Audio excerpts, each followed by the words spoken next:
Hello, my friend, you are welcome again.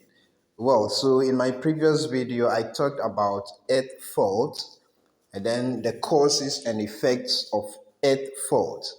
And in that video, I promised that in the next video, I'll be talking about how to mitigate the effects of fault current in an electrical wiring. In other words, how to minimize the effects of fault current in an electrical wiring. And I also said that I'll be addressing a concern that is raised by one of my good friends, which says that, please, I thought MCB does two works: short circuit fault and overcurrent protection. I don't know of earth fault because I know the earth fault is for RCB.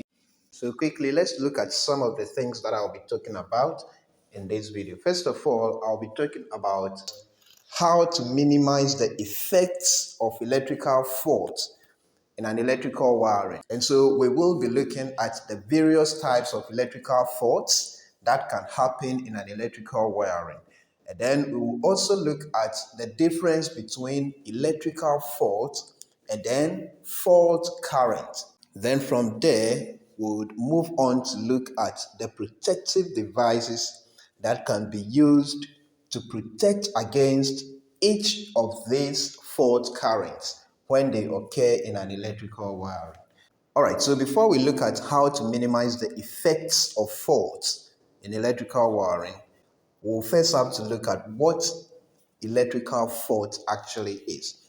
Okay, so in simple terms, technically, an electrical fault is an unexpected condition that causes an abnormal flow of current in an electrical circuit.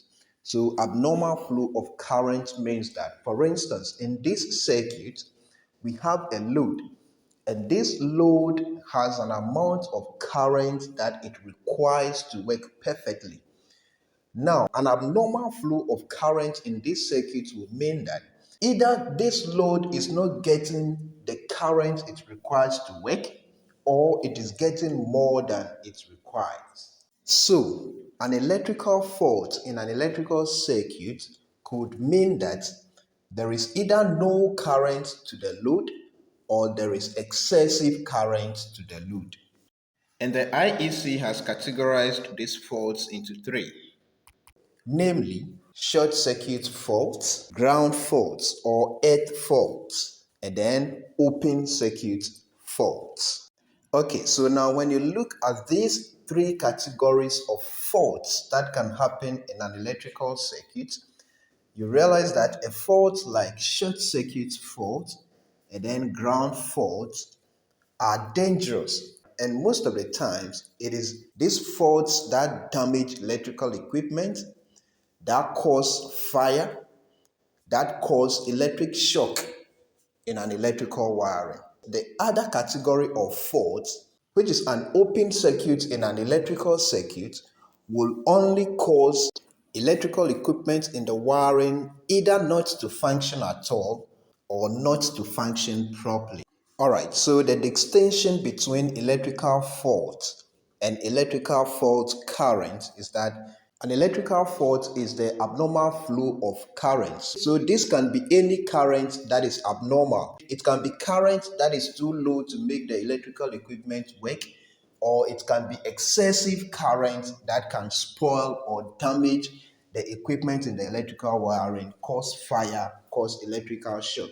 On the other hand, electrical fault current, or simply fault current, is the unexpected increase in current that flows through the electrical circuit as a result of a fault. And some of the faults that causes excessive current to flow in electrical circuits are short circuits, leakages, ground faults or earth faults, surges, lightning, among others. But in this video, to be able to properly address the issue at hand, I'll be talking about leakage currents in the electrical circuit, short circuits, and then earth faults or ground faults. And then we'll be looking at the appropriate protective devices that can be used to protect against these faults so that their effects will be minimized in the electrical installation. And the others like surges and lightning will be looked at in my subsequent videos.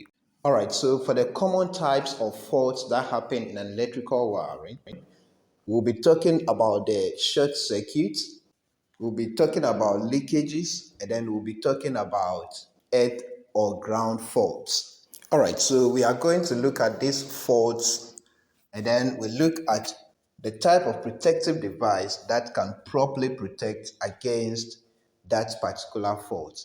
But then, if we are talking of protective measures to minimize fault currents, we can't take out proper earthing. So first of all, before you even bring in these protective devices, you must make sure that your wiring is properly connected to ground or is properly connected to earth. I'll actually talk extensively about proper earthing in one of my subsequent videos. Alright, so now let's look at short circuit. What is the appropriate type of protective device that can protect against short circuit? Okay, before we go into that, let's look at what a short circuit is. Alright, so we'll be looking at short circuit in a three-phase wiring and then short circuit in a single-phase wiring. So, in a three-phase wiring, such as when you have a three-phase equipment to connect in a wiring, you would have to connect all the three lines or all the three live wires to the equipment plus an earth connection. In a circuit like this, a short circuit can happen between any two of these lines or between any of these lines and then earth. Okay, now short circuit simply means a direct connection between any two of these lines or a direct connection between any of these lines and earth. Now, when that short circuit happens, it causes an excessive amount of current to flow in the circuit. And if that excessive amount of current is left uncontrolled, that can result into fire and damage to the electrical wiring. And so, in every electrical wiring, short circuits are one of the faults that must be properly protected against. And to properly protect against this fault or to prevent this fault from causing damage or harm to your electrical installation and the users, you have to properly select your protective devices. The protective device that is used to take care of this fault is either a fuse or a miniature circuit breaker. And whether it is a fuse or a miniature circuit breaker, these devices must be selected appropriately so that they can perform the task effectively. And if you want to have a clear idea of how to select the correct size of circuit breaker for your wiring, you have to watch my video on how to select the correct size of circuit breaker to protect a circuit. The link to that video is among the links I have shared under this video. Now, the other work that the MCB or the fuse does is to protect the circuit against overload. Overload means that putting too much load on the circuit. Now, when you do that, then you'll be forcing these cables to carry too much current than they are designed to carry originally. And this can cause overheating, which can eventually lead to electric fire.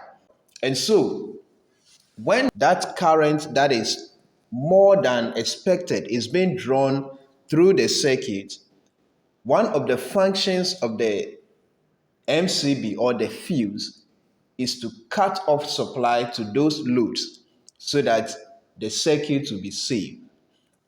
Once again, if you do not size your circuit breaker correctly, it will not be able to operate when this excessive current is flowing through or when this overload current is flowing through it.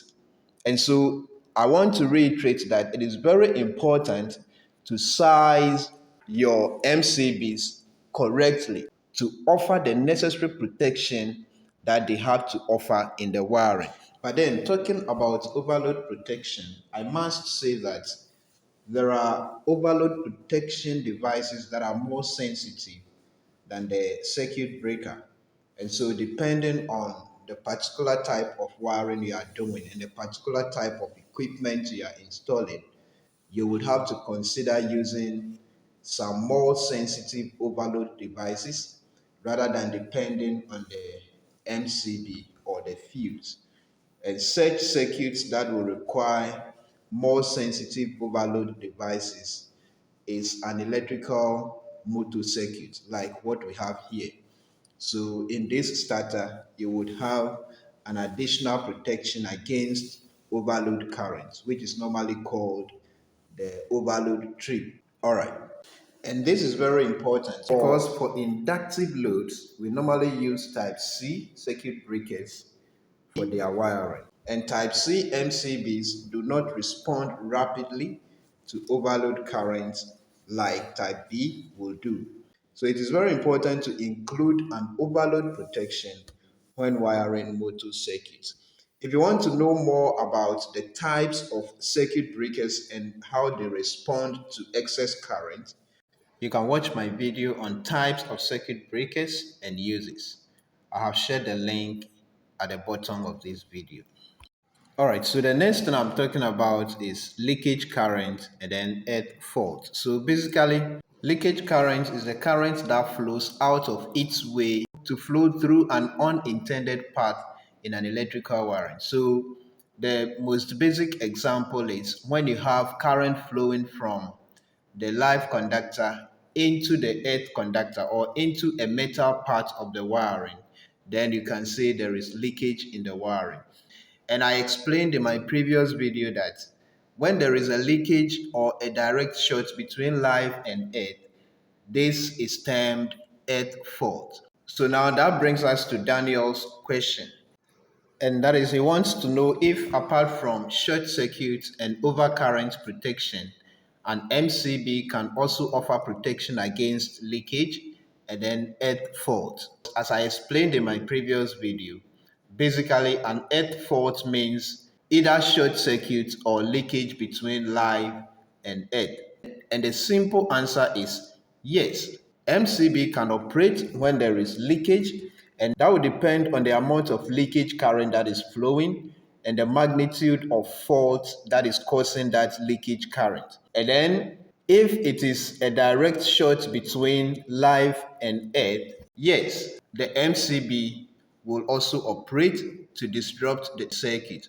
So basically, yes, MCB can go off when there is leakage depending on the amount of leakage current. MCB can also go off when there is a direct short between live and earth. But then there is something that protects against earth faults faster or better than the MCB, and that is where the RCD comes in.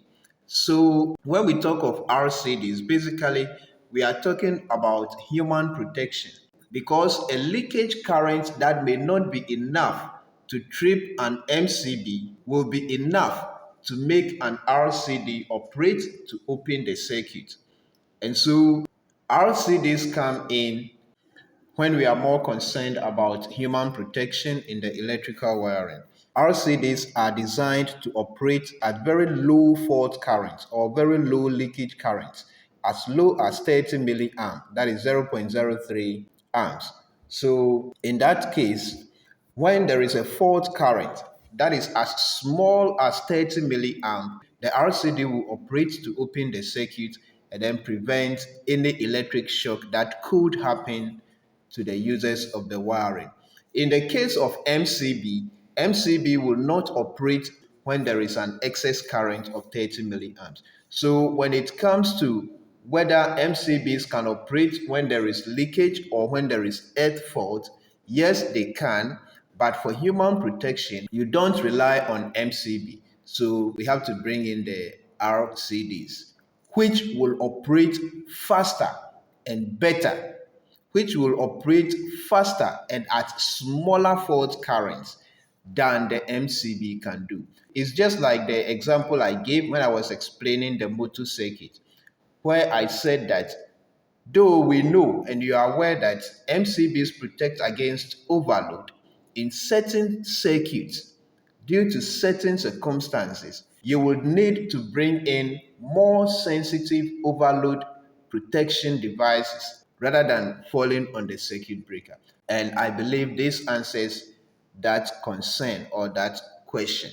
And please, if you want to know more about RCDs and RCBOs, I have shared some links at the bottom of this video.